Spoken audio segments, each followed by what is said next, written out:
It seems the British government has kept the truth about the plague secret, and used it to make negotiations go in their favor. But actually, The plague can already be completely subdued with magical means, just as we did at the clock tower. It looks like the progress made under the surface finally caught up to the truth. I looked into the documents. The Institute had sent Abraham to the desolate village in Japan, whereupon he wiped out its inhabitants. Unbeknownst to him, however, only one of the villagers was a phantom. The rest were just innocent people. He was a changed man after that. so that's what happened. He had a new mission in life. His only goal became to expose the British royalty's use of the plague to further their own interests. The ghouls were all just people. Just people with severe illnesses like cancer or syphilis. People living in so much pain that they wish they were all dead. People that were all patients of Abraham. Wait, but what about the large group of gurus at the motel? Most of them had already died, and were then resurrected from their graves. Some of our officers were also turned into ghouls, because they too were infected after they had died.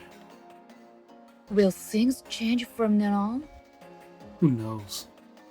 The city is in utter chaos right now. But it will come down someday. And now that the plague's secret is out, there really isn't much reason for the Housing Institute to exist. I have no doubt they will try to cover up the experiments that created Abraham and the Hunters. The Jack the Ripper case will be lost to history, and he will remain the most gruesome serial killer for eternity. But the institution, the Helsing was supposed to save the world from the plague, wasn't it? Why couldn't they abide by their first purpose? Life is just one big competition when you think about it. It's just that we're all competing for comfort. For some, in order to feel comfortable, they have to take it from others. It's really up to those who got robbed to decide if they will stay down. Or get it back from the winner? This country has long been rotten to the core. It's a shadow of its former self. But you know what? You're not going to help anyone by sulking around, much less yourself. It will be a rough path. You may even stumble sometimes, but that's just life. Just pick yourself up and keep moving forward. True madness is being content with one's present self and stopping to fight for one's true self. Even if it's true, Mr. Abe, it's just too sad.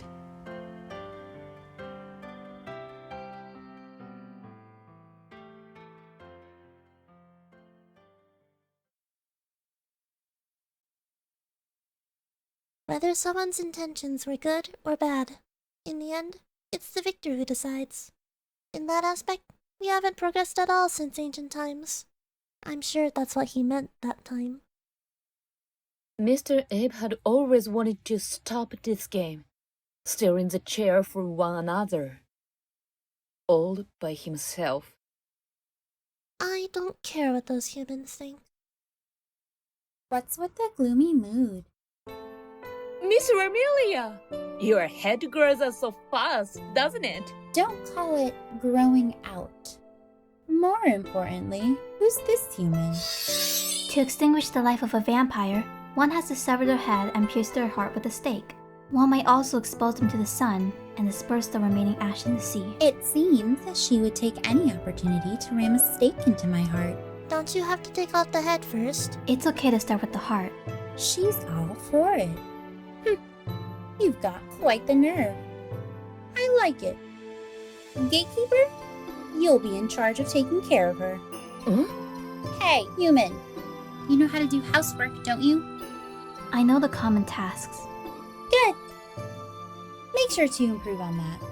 When you're done with your day's tasks, you can try and take me out all you want. Yes, miss. Miss Remilia, what do you... She's the very last person that has the knowledge and skills of housing. Is that intriguing? We'll take her in. Really? Well, you can say it's my way of honoring Helsing's feat of killing me. However, Lady Scarlet, I belong to... Okay, listen up. That human, Helsing, is dead. You can no longer return to him. At the same time, do you think you'd be able to live peacefully in human society? I don't think you'd be capable of that. It is exactly as you say. Now is the time for you to choose. Will you live with the humans or with the beasts? Right now, you might still be able to live among the humans. However, I doubt you'd mingle well with them. On the other hand, if you want to live on our side, there's no need to hesitate. I'll give you your fangs then. I'll make an earnest servant out of you. I guess you'll need some time to think about it. Luckily, you're still young. There's plenty of time left for you. You can take all the time you need. You can stay here in the meantime, daughter of Helsing. Daughter of Helsing. As compensation, your fate will belong to me. How is it? Will you take the deal? No? As you wish.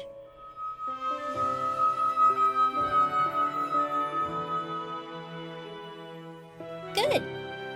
I'll let you have Helsing's silver watch during your time here. I'm very grateful, Lady Scarlet. Oh, you can call me Remilia. Also, stop calling me lady already. Next, we will fly to Japan with this mansion. There, you will address me as Ojo-sama. Understood, Remilia Ojo-sama. What? Where do we go to Japan next? I heard there's a monster that picked a fight with the moon. There's no way I can miss out on something so hilarious. Then, what about going 100 years into the future? That comes later. Patchouli? I've already prepared everything. Then let's get right to it. When did you do all that? Let's set out far to the east. By the way, human, that name of yours, you won't ever be called that again. Yes, Remilia Ojo-sama. Good. Starting now, I'll give you a new name. Someone who doesn't know if she's a human or a beast. I got it. From now on, your name is